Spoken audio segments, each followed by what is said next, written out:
We are now live.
Welcome to another edition of the Willie Bragg Show.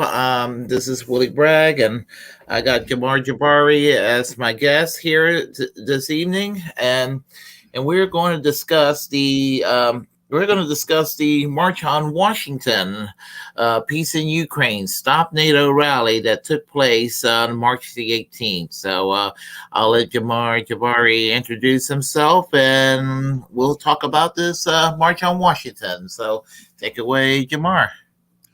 Peace, peace. Thank you so much for having me once again on your amazing platform, Willie Braggs. It's always a pleasure. Also, shouts out to everybody in North Carolina, my second home. Shouts out to my parents that reside in Asheville, North Carolina, up in the mountains. Shouts out to my grandfather, my grandmother, everybody out there, all my cousins. Absolutely. All right. So this March was. I'm a proud member. For people that don't know, for 7 years I'm a proud member of PSL and the Answer Coalition, who were one of the organizers. There was so many organizations a part of this amazing march, and there was also simultaneously other actions going on across the globe. Not the globe, but across the country that weren't able to make it to DC, San Diego, for example. And just in comparison to the Rage Against the War Machine rally that happened beforehand, it's definitely just another call from a lot of Americans to end the war in Ukraine. And I know a lot of people think that, well, Putin started it. And I get that that's what you see on TV, but it's not the whole story at all.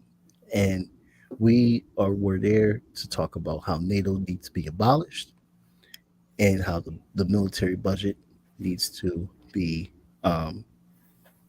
you know like we spend so much money on just arms and regime change and all this stuff, and we should be using it for the people here, solving the problems here instead of always causing more problems overseas, especially the Ukraine. Absolutely. Yep. Absolutely. And likewise, I have a Connecticut connection. Have family up in Connecticut and in Groton, New London area. So Nice. a shout out to everyone in Connecticut too. So there you have it. As far as what you're saying, everything you just said is correct. It's like a lot of people like, oh, there you go, Willie, you're blaming America first, whatever. It's just like, no, it's like objectively, it's just bad news. The American posture toward the Russian-Ukraine conflict, and it does not make you pro Vladimir Putin. It does Nope. not make you pro. I mean, it does not make you pro Russia. Nope. And it does not make you anti-Ukrainian. I mean, Nope. I'm for the people. I'm against the governments of both countries. I am for the people of both countries, and that means I want peace for everybody involved. Right. How difficult is that for people? Yeah. Yeah. And what is wrong with that ask? Like, it's very saddening what's happening with the Democrats that are changing the literally the idea that being anti-war is taboo, in a sense, that we have to always back our government saying that these people are bad, those people are bad, and without doing any nuance or learning. And it's on us, the left, honestly, to literally get into these studies and understand what's happening so we can lead the working class and help the working class get a full understanding. While, the Democrats, who are not the left, I don't consider them the left. A lot of them, especially the establishment, is center right moderates, all that. They act like they are the left. But when you look at their policy, it's not left at all. And since they have the guise of pretending to be leftists, it they fool our people to believing that it's about red and blue when it's literally about the rich and the poor. We brought coffins. It was over 1,000 people at this rally, probably more. I was assigned to doing sound, so I wasn't able to look and see how many people were there because I was busy in my assignment. So we brought coffins to the White House, and we showed the best way we can that we don't forget. We do not forget the carnage that the United States have done since World War II, and how they became so imperialist, and how their bases are destroying ecosystems and indigenous land, and destroying fish. There was a woman in Guam in the teaching that talked about how they're ramping up the bases there again, and how they're bringing the Marines over there are literally, the women are sexually assaulted and attacked, especially in Asia, by the Marines. It's it's so brutal what goes on that they don't talk about, and they're only doing this because they want to ramp up for a war with China, and they want to intimidate China and try to get China to do the same thing that Russia did, which I don't think that it will work, because people knowing China politics, they play the long game, especially with Taiwan, and they play a very long game. They are patient, but the way that Xi Jinping is sounding now, he does not. He has to sound this way, so the U.S. understand that they are not going to be the aggressors no more, and the hegemonic power is ending. But off that tangent, the I think it's important to make people remember, because we have amnesia in the society. The ICC wants Putin, but the ICC has never came after any American president, like Obama, who killed 500,000 Syrians, or Bush, who killed 1 million Iraqis.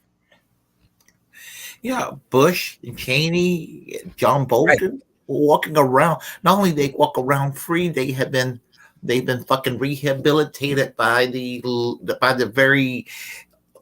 And some people hate it when I used to turn shit libs, but the very shit libs that were criticizing them 15 years ago, that were the toast of Rush Limbaugh 15 right. years ago. It is absolutely nuts. It's like everything just kind of turned upside down. Yeah, I totally agree. And it's absolutely sad how they just reintegrated Bush into like acceptance. Yeah, because there's that meme where it shows Michelle Obama um, affectionately hugging George W. Bush, and then somebody revamped it and put Bush's head out and put Trump's head later, talking about how things would change. But I won up on it. I kept that re-edited meme instead of Michelle Obama hugging Bush. I mean, excuse me, Trump. It'll be Alexandria Ocasio Cortez hugging Trump. You know, um, You're going to get in trouble. yeah, yeah. I actually forwarded that one last 2 years ago, a year and a half ago. I forwarded that to Farewell Isabel, who I'm Facebook friends with from Combo Couch, and she forwarded. She responded. She just laughed when she saw that. She was humored when she saw that. But anyway, yeah, I would have loved to see the look on her face. But she was amused seeing that. But anyhow, but that's what's going to happen. And Right. these war criminals, as I said, I mean, it's easy to, these people, they're rehabilitated. I mean, and now, I mean, it just irks me that George W. Bush is so. Everybody's like, "Oh, he's such a nice old man now," and I'm like, Jeez, "No, he's yeah. still an asshole." He's still an asshole. I mean, Yeah. and just I mean, the world was because the world was slightly less at war only because under Trump it was accidental. It was a lot of chaos. I mean, the Bush, there was a lot of establishment people out to get Trump, and they used Trump people out to get the establishment, and the resistance out to get, it was chaotic, and the chaos accidentally made the world, maybe made the United States slightly less aggressive by accident. But still, he managed to do things like declare Juan Guaido of Venezuela as the president when Nicolas Maduro is the official president, and the killing of Qasem Soleimani of Iran. Right. Drone strike. That was a war crime equivalent to whatever Bush and Cheney have done, or the Obama drone strikes that were hyper under his administration, for that matter. But, Anyway, so have you gotten any pushback from this march in D.C. prior to going to this march? I'm not. I 24/7 how my party. I'm sorry. We're getting a little sound problems here. Can you repeat what you just said? I'm sorry. Can you hear me? I'm having a little trouble here.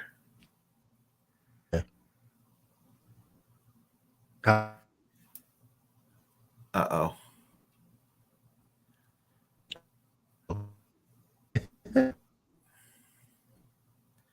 We're having a little sound difficulty here. Yeah. Okay. Oh no. Just go to my headphones, actually. Okay. Oh, we're hearing you now. Okay. Can you repeat what you just said? Sorry about that. Okay, no problem. Yeah.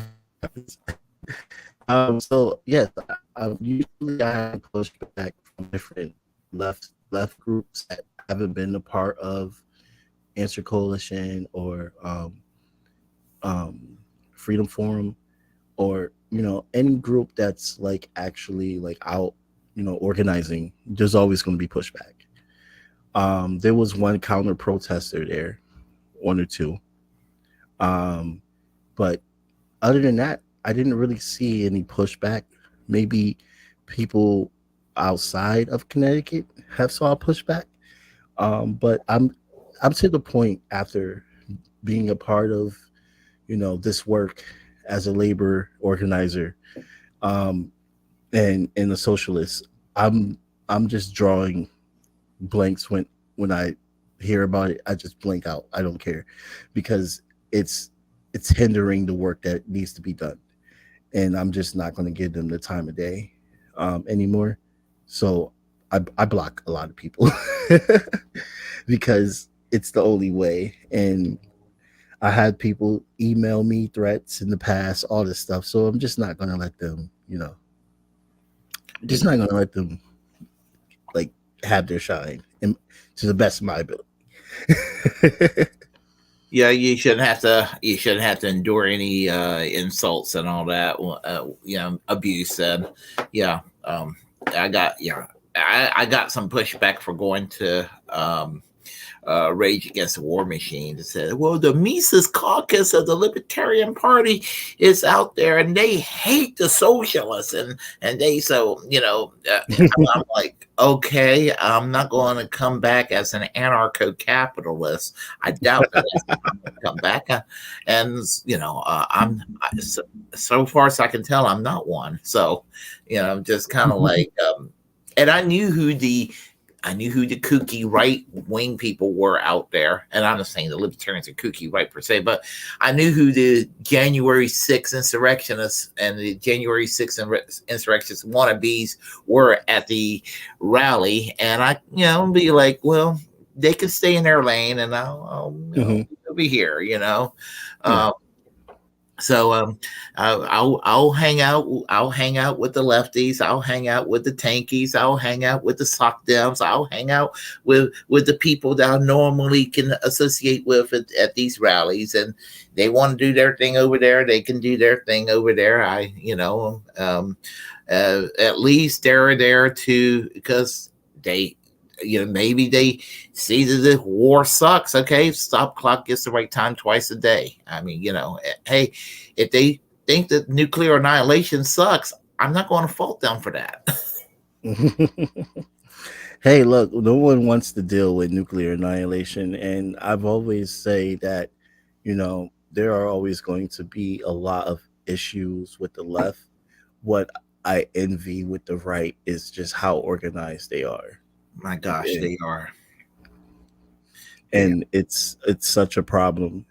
And yeah, there was groups especially my affiliation as well too. And there was criticism towards it.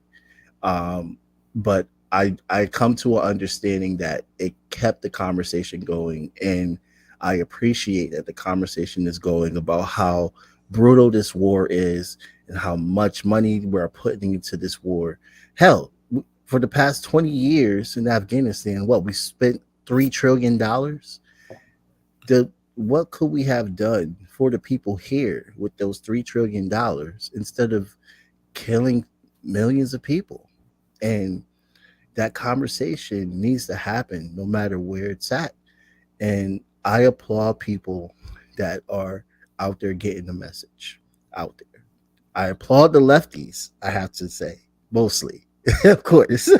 Yeah, of course. But I applaud the working class, especially, no matter what spectrum they are on, as well too, to get to learn more, get involved, because we need a working power to be able to shut down the system and change the system for the better.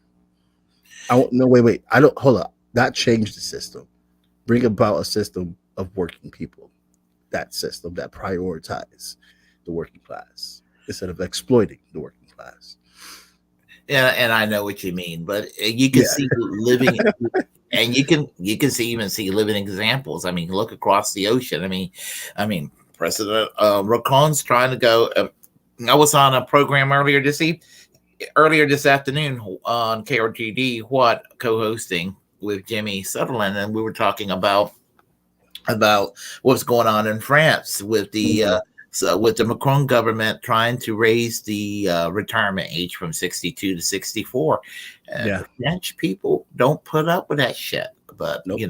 They don't. Americans, we roll over and play dead. We do. That's the difference of American culture, definitely. And I think it's going to take something like, honestly, sadly, we need something so in your face to be able to ratify the people here.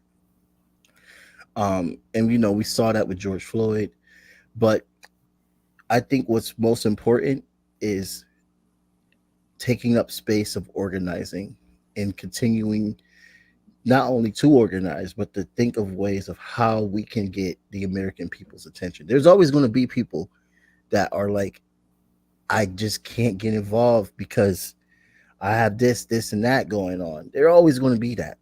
But when we talk about educating the masses, we're looking to get the masses, not just everyone. We're looking to get majority. Mhm. There are going to be people that they're like, look, I got a lot going on, but there are going to be people that are going to be radicalized and be ready. And we just got to keep pushing out there because they're not going to see it until we get to them. That's the best way. But it's so hard with the individualism culture in America that makes it so difficult. Which they win the establishment. They win so well because of that. The capitalists, the oligarchs, and while they're making everybody worry about themselves and be individuals, they're organizing their world domination plan, and that's where we are. So, like, we got to get organized like them. Um, and you talked about what's going on with France, and it's kind of very sad that they're trying to take the petition, not the petition, the pensions, um, and use them towards Ukraine. That's the goal, and a lot of other European countries are also doing this as well too. The Czechs are doing this. Um, I also heard that UK has also done it, but in a different way. Everyone, this is a policy that's becoming universal. This is potential. This is pension reform. I apologize about that. This is pension reform, and this is actually very, very interesting and disgusting in the same time because it shows just how desperate they are. And I'm wondering what is the end game. Do you need all of Europe to start protesting? Because it's getting like huge. It's already huge, but it's getting huger and huger, especially in Greece, not Greece, Germany. Um, it's getting insane. So I think that this war is not going to last because just how strong tension is.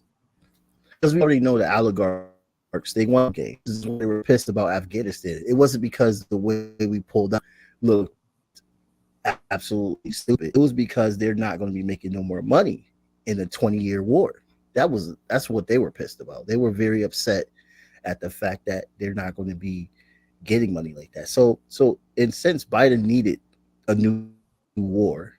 It's funny how became a new cash cow to them. And Yeah, absolutely. Yeah. what you when yeah,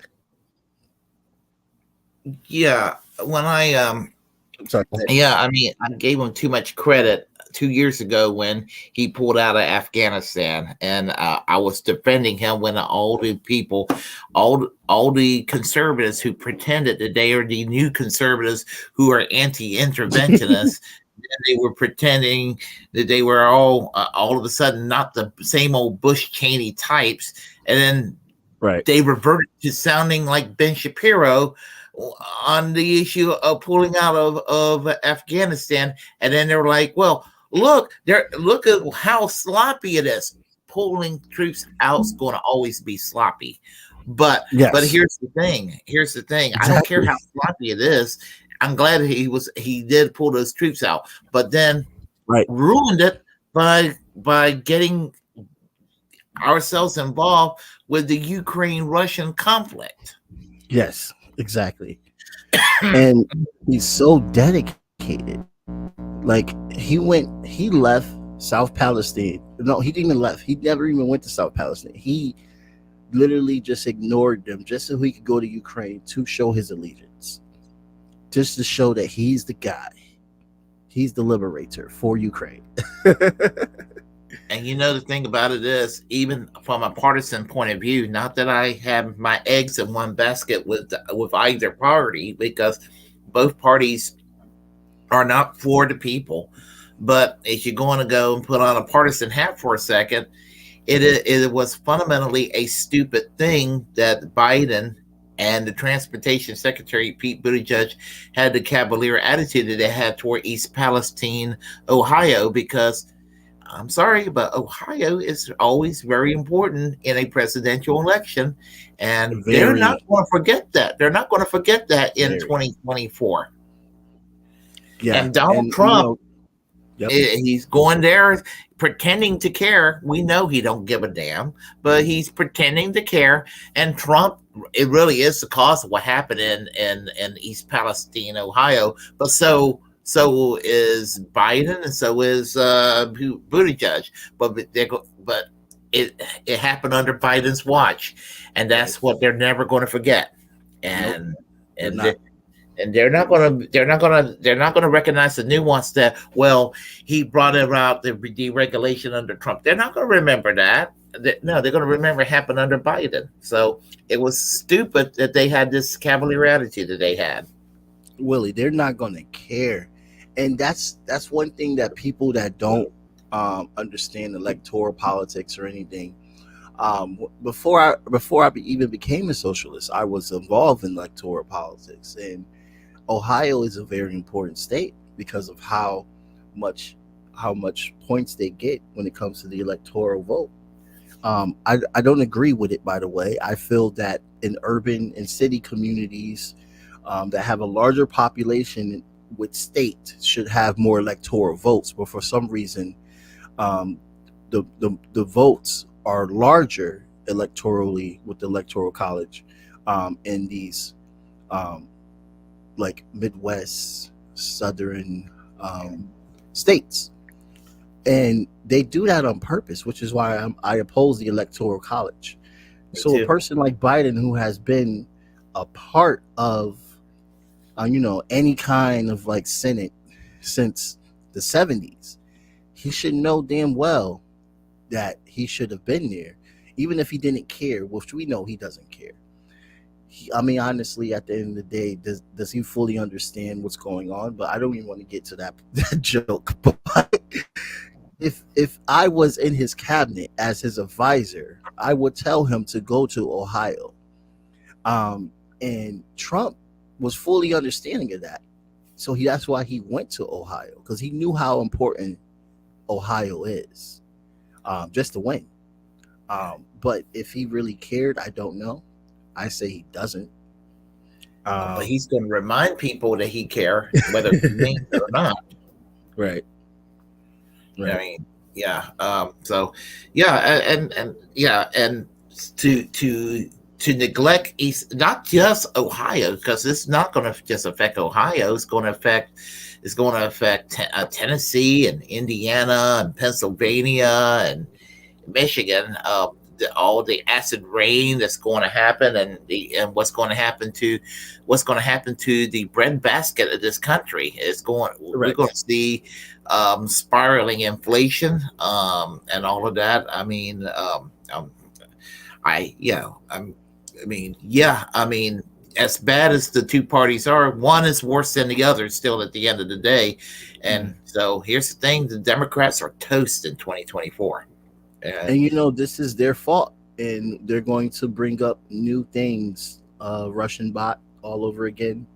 It's funny how back to the war and the protests, how the amnesia that we see it in our movies, we see it in our TV, on our TV, we hear about it in the music.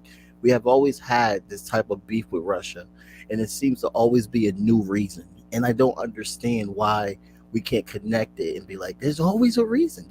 Why is there always a reason? Why are you always saying there's a reason that you want to Russia? But it's not questioned because they control the media. What it's like six that own mainstream media. They don't get any views. Nobody watches it. They watch YouTube mostly nowadays, but they are established and they see themselves as the top, and what they say is God. And every time they are caught in a lie, they move on to some other subject. They don't ever apologize. I've never seen that. So the stage yeah, is set, and we need more marches, more marches, like what happened in Washington twice with the Rage Against the Machine, and also with peace in Ukraine, because we have to keep continuing these conversations. They talked about so many great things, so many awful things for Eritrea. I don't know if people know about Eritrea in Africa. It's a socialist country, and how they had to how they are heavily sanctioned by the United States, and how they had to kick out all the colonizers. And there's free healthcare, there's housing. All these things are given to you at this country. It's an African country. The idea of saying that Africans cannot have an established government, this country is the literally the it proves them wrong. It proves them wrong. And you see that attitude in Africa spreading. You see even the president in the Congo, he put Macron in his place in front of everyone. That was insane. People should check that out. They're kicking out France all over the place. France is still trying to keep Africa colonized. Burkina Faso. You're seeing the change. And then also they talked about Hawaii, and they talked about how the bases are destroying land there, and the oppression that goes on there that's led by the United States. There's so many struggles that are happening that my government, your government, everyone that's American in the world, your government is causing, and they are never accountable for it. And it's so important to keep talking about this, build this movement, and hold them accountable. I don't know what a socialist United States will look like. I don't. But that's up to the people. It's up to the people how that will look. The people should decide. I don't know what it will look like. But we Well, need to it do makes it it. now. You mentioned Eritrea. I was mentioning Libya earlier in the program prior to Yep. here. That's another example because it was a type of socialist government that Gaddafi had, and I think that was part of the reason why he was brought down, because he had a model that was also pretty successful. He had universal health care, universal basic income, because it was an oil producing country. It was it you know it was a secular government. And here, and thing about it is that I think it was a model that they were scared to see spread as an influence. And it was a model that's similar to the type that was set up kind of by Field Marshal Joseph Broz Tito of Yugoslavia, who had a unique model himself. It wasn't the Soviet model, it wasn't standard Western European style social democracy, but it was something that was like a hodgepodge, or some kind of middle ground between what existed in Western Europe, Right. the social democratic welfare state, and the Soviet command economy model. Was something in between, and it was something that was actually uh, a kind of successful model that took the best of both systems and kind of, I would almost say, made it better. And he had something kind of like that as a setup in Libya, and I think that the Western powers were a little nervous about it, and they wanted to prevent that from happening. And the more I think about it, that's why I think he was brought down ultimately back in 2011. Yes. I totally agree with you. And just to build on that, Willie, when I talk to my African brothers and sisters, having my platform, the podcast, has blessed me to have the privilege to be able to communicate with Africans from Africa, living in Africa. And whenever the mention of Gaddafi was ever coming up, there was nothing but praise from them. I haven't met anyone from Africa that has said anything horrible about Gaddafi. And Libya was that standard. And Libya was what I believe the most advanced nation in Africa at that time. And they also were a good stronghold on keeping weapons being distributed to all these assholes that want nothing but terrorism and radical change for their own type of whatever they planning, whatever they want to do. We talk about Boko Harams, but the fall of Libya literally created multiple people who wanted to be like Boko Haram and basically lead into terrorist organizations because of the collapse. and that was our government. That was Obama's administration that did that. Since Libya has been able to recover at all. No, I mean they have Mercenary slavery slavery is brought back. back. It's a black president. Yeah, a black president literally caused that. It's insane. Yeah.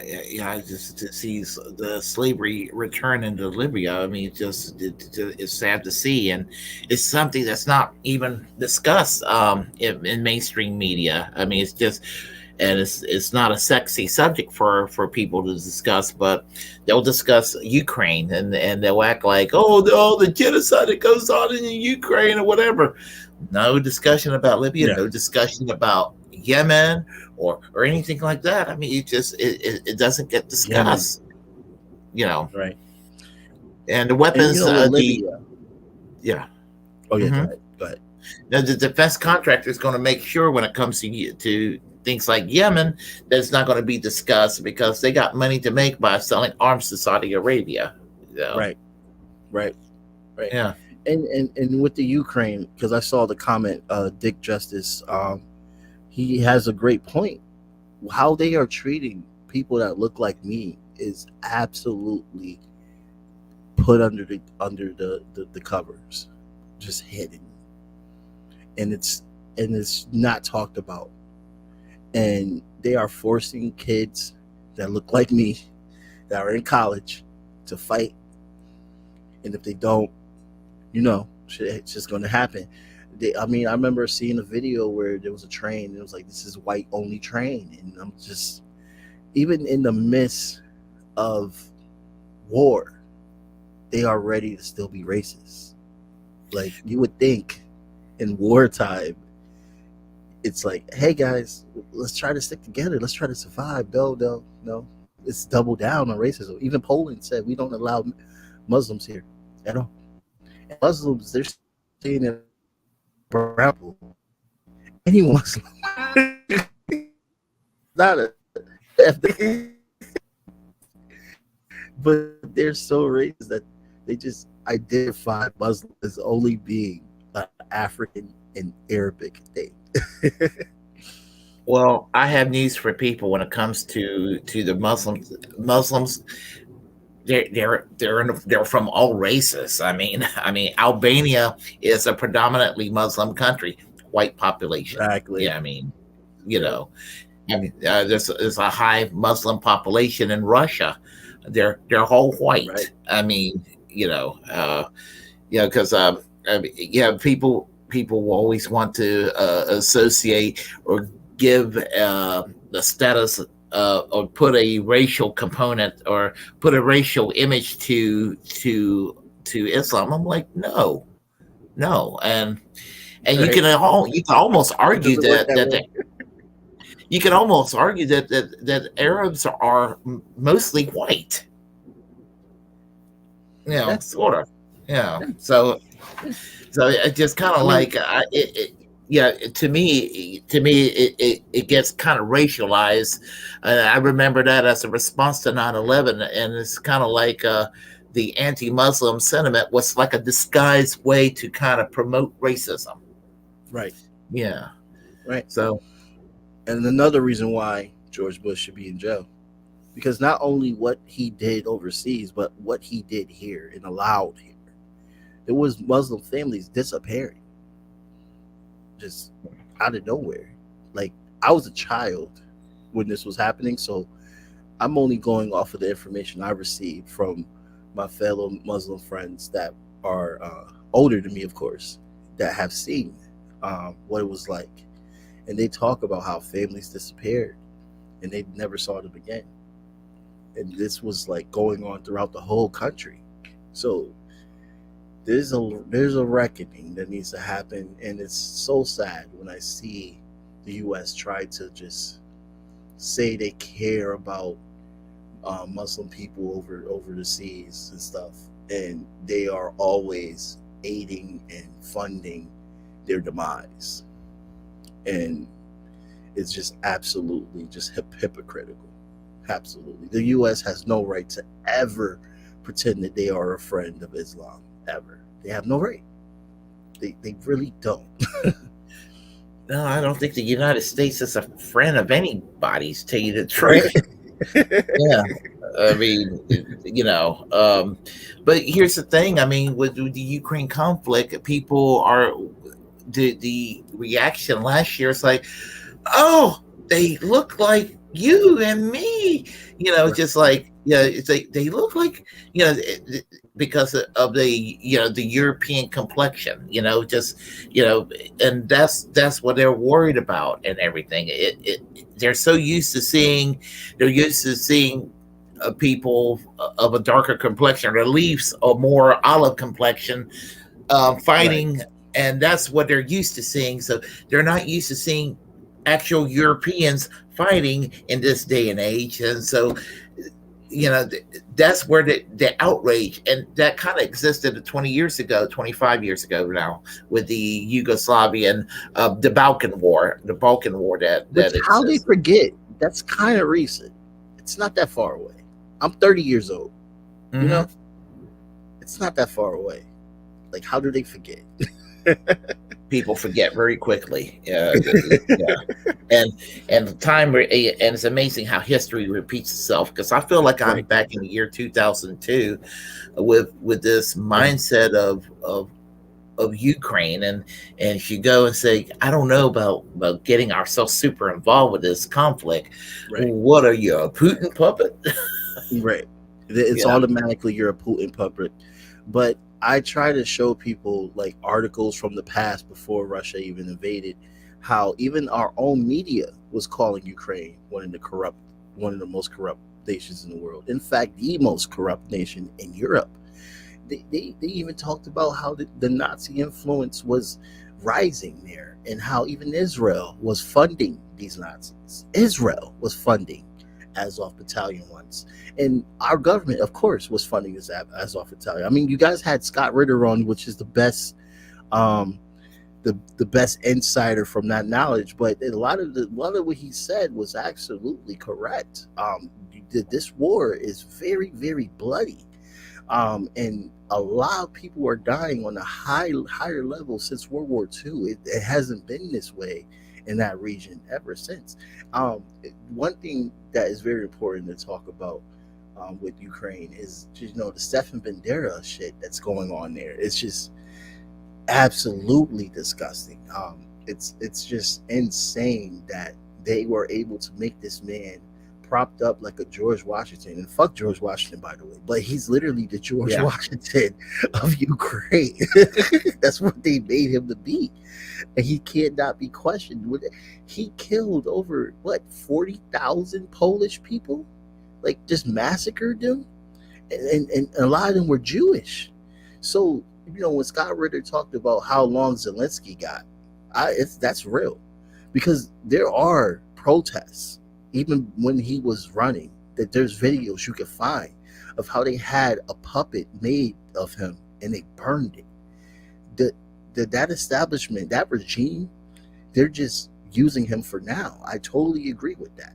And when this is over, Zelensky better run to Israel or something. He better get out of there, because he is not what they want. They want Shenko. That's who they want. They want the chocolate factory man. They want someone like him to run that country. They want a nationalist. They want a neo-Nazi.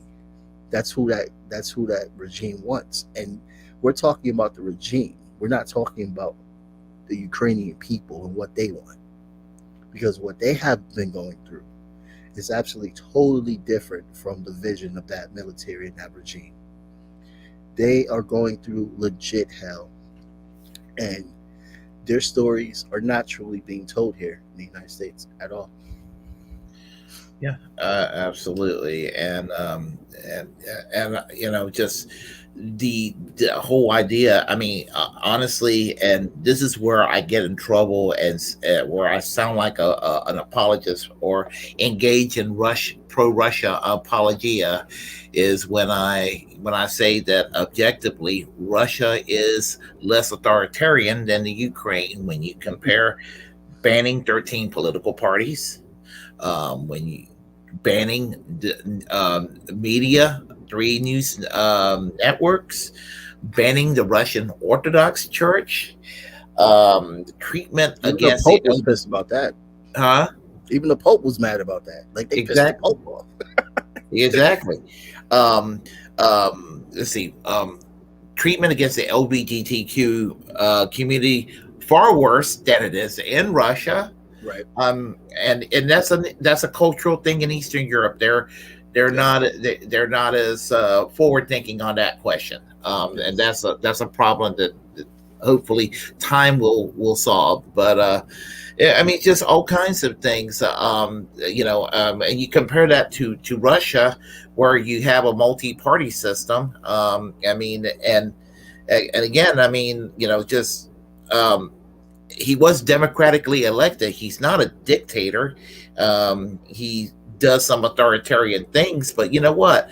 The presidents here in the United States do some authoritarian things as well. I mean, and it just depends on how the opposition feels about the degree of the authoritarianism and all Right. of that. And God help us if we get Ron DeSantis as a president Oh and God. as our next president. Oh But God. we will know what authoritarianism is, you know. Oh yes. Yes. But because you got to go register your blog if you're in social media down in Florida if you criticize the guy. But yeah, but yes, I said, I mean, and all measures and everything, Russia is actually less authoritarian than the Ukraine. And I'm not sitting there trying to beat up on Ukrainian people saying this. The government is more corrupt and more authoritarian than Russia is. Now, I'm not glad that Russia went in there, but I mean, you and I, we know the history. We know that NATO, United States and NATO bargained with the Soviets when the Soviet Union demised that the Eastern European countries would not join NATO, and little by little, that's exactly what happened, and Right. they And felt people threatened. need to read up on that. That's a very big part. Even Biden said in the '90s that NATO was a threat to Russian security. Um, Gorbachev was a son of a bitch. He led he led the movement so incorrectly and just let the movement destroy itself. Reagan and Gorbachev, they are on my shit list for forever. And the USSR was not perfect, but it literally showed a chance for working power. And yes, there was homophobia there. Socialists see the USSR as an experiment to see how we could do better in the future. What what was the mistakes they made and how we can do better. I tell And people, oh, go ahead. yeah, and what happened in the '90s to Russia was just so disgusting. When they started privatizing things and everything, they had to turn into a capitalist country. And so many people have to look, please do your research. Hundreds of thousands of Russians died when that happened, when the USSR collapsed. It took the lives of so many people. And like Scott Ritter said, I don't even agree with Putin on a lot of things. But he helped bring that country back to being a world power again. And as a socialist, I disagree with him on a lot of things. But the fact that Russia is able to, you know, be able to be a world power again and stand on its own after all the sanctions and stuff, and become actually independent and bringing up their resources and commodities to bring up their economy and things. It's very interesting because they did the same thing under the USSR. Russia was the most sanctioned in the USSR. A mixture of all different countries, but they were able to bounce back then, and they were able to bounce back after the '90s. And the U.S. hates that. And it's all about Russia and it's all about China, the end game. Um, that's all the U.S. cares about. They don't care about Ukrainians. They don't care about Polish people. They don't care about no one there on the Eastern Bloc. They only care about controlling Russia and controlling China. That's their biggest agenda. Yeah, and when I look at the Soviet model, there are things about the 70 years that I could never quite get on page with. But when I think about education and housing, a Right, guaranteed job, guaranteed health care, those things were wonderful. Those right, things were wonderful, and all societies that had a similar type of government that provided those basic things, those things were not to be frowned upon and casted aside as evil. They right. were wonderful advancement, and that is, you know, anything that was wrong with those systems, obviously I'm going to disagree with it, but I am not going to take issue about what was right about those systems, and that those were things that were right about those systems, and in that regard, and I wouldn't. And I will say that without apology to anybody, Yeah, without any caring what the repercussions used to be. I used to me care. too. I used to be like, no, I'm not a communist. I'm not, I mean, I'm not an ML, but but I am objective and I try to be fair, Hmm. you know. Right, right, right, Yeah. right. And it's important um, to to be fair, honestly, because I feel that leftists get too strong in their ideology to actually, um, you know, see that we have to work together at the end of the day. You know, and that was one of the issues with the USSR. Trotsky and Stalin did not like each other. They didn't want to work together. And look what happened. I don't want to blame that on them. I don't want to fully blame that on them. But what I'm saying is an example of how we could go backwards. Here's a better example. Before we go moving away from Russia, the Black Panther Party. What happened there? With the FBI also putting in these fake letters and everything. And eventually Black Panther Party dissolved. And look at all the work that they did. They were able to find a cure for sickle cell disease. They was able to find a WIC program. They started food being served for breakfast and lunch at school. You know, they were on the up and up. They were they were always anti-war. They stood with Vietnam, but little small disputes and hostility and people with other visions made them just want to, you know, and they ended up just dissolving. And the 60s was the biggest height for a workers' revolution, you know? That's why MLK was assassinated. Well, I are you familiar with David McReynolds of the Socialist Party? The late David Uh, McReynolds. no, I am not, unfortunately. Yeah, he was in 1980. He was the first out of the closet gay man to run for president. He ran again for president in 2000, and it's funny what you said there about about how disunified that the left is, because when he joined the Socialist Party of America in 1951, he said that the only thing that was around at the time, and this shows you where how successful, sadly, that the FBI, infiltrating these groups, Yeah. because in 1951, all that existed was the Socialist Party of America, the Communist Party USA, the Socialist Labor Party, the Socialist Workers Party, Yeah. the Social Democratic Federation, the Independent Socialist League, the IWW, the Jewish Labor Bund, the Workmen Circle, Young People Socialist League, Yep. and that was about it. I mean, and I know that's kind of a lot right there, but then before you know it, by the end of the 60s, and into the 70s, there ended up being like hundreds of initials. It just Yeah. hundreds of groups, and now you go online and you could just. You just see splits and counter splits and counter splits. COINTELPRO did this, and I still think they exist. Oh, and yeah. I won't be surprised. Yeah, I still think they exist because I mean, and I think that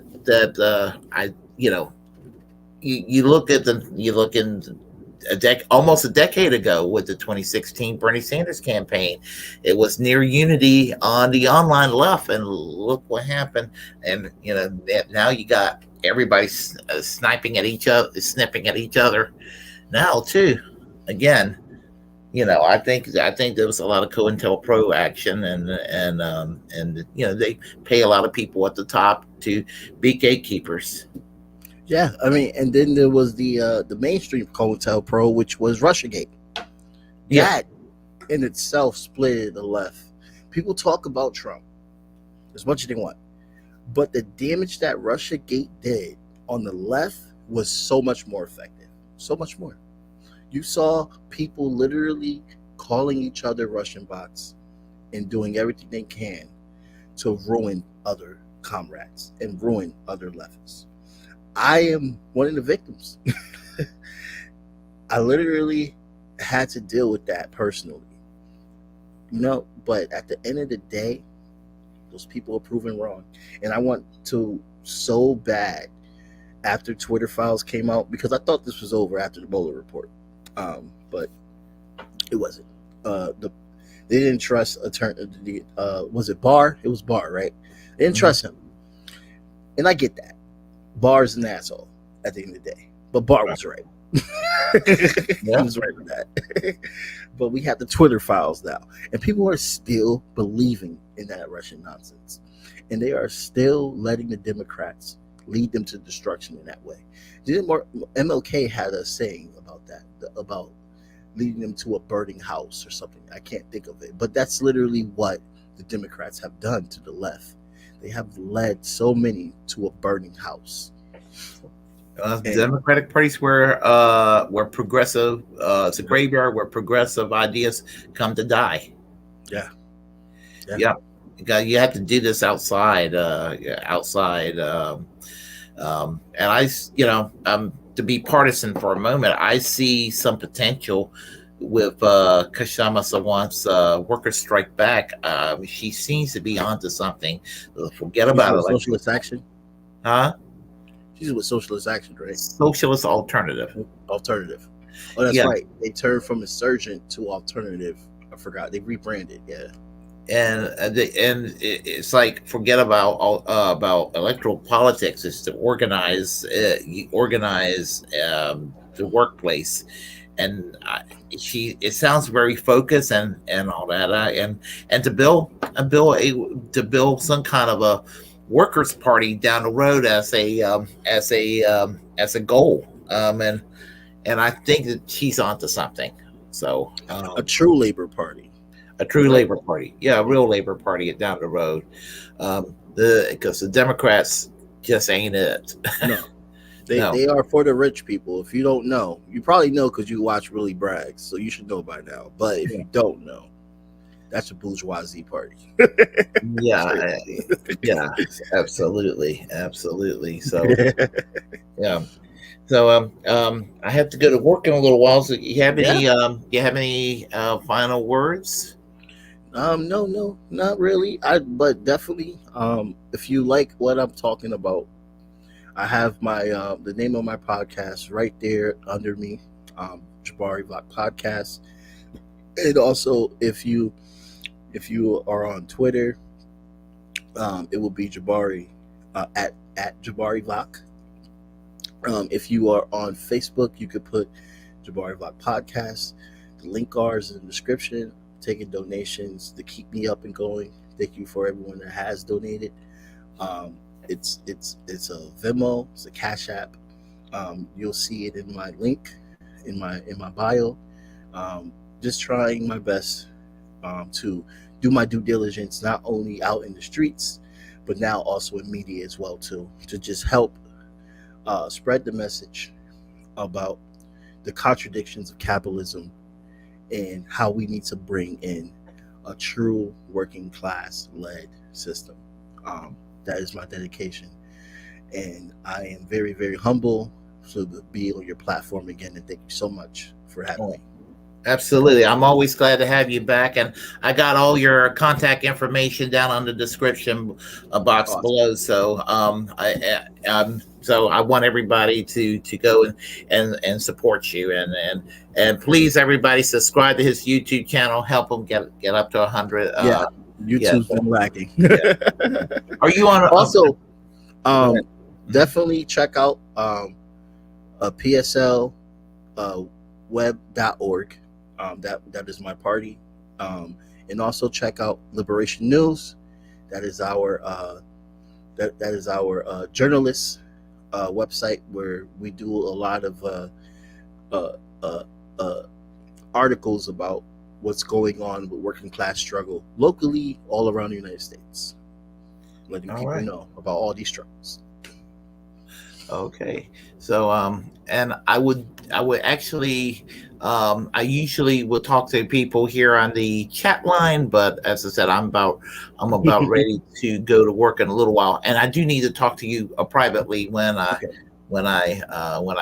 sign off here. So my apologies to everybody here for not talking on the chat line this evening. So okay, let me do this real quick and goodbye, everybody. Thank you. And okay, yeah, and subscribe to the be sure to follow Jamarr Jabari's various platforms on the description box below, and be sure to follow me on the various platforms too.